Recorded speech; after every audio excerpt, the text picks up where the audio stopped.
于苗栗西湖乡的刘恩宽古宅，兴建于清乾隆25年，是一个具代表性的客家人文史迹。传统三合院建筑，质朴素雅，燕尾式屋脊，透露出当年刘家不平凡的身份。我们刘家有当过官，才有这个特殊的三合院，有燕子尾。200多年前，刘恩宽渡海来台，后代子孙多出仕为官。门外2座复贡升旗台和2座进士旗台，分别于咸丰8年和光绪14年所立，是当年清朝皇帝恩赐的荣耀。皇帝赏赐4支旗杆的，那这个就特殊的地方。我祖先想到说，要求学才能够生存。红尘堂牌匾高挂门楣，目前依旧是刘家的祖堂。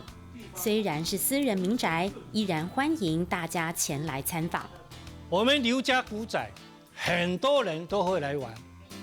我们客家人很好客，客家人一起客，客家人一起客。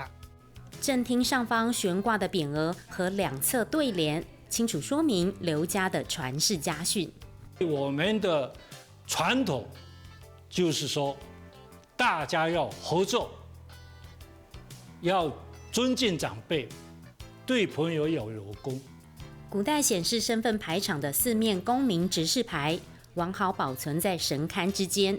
近代子孙也多有成就，满墙的匾额可以说是道地的书香门第。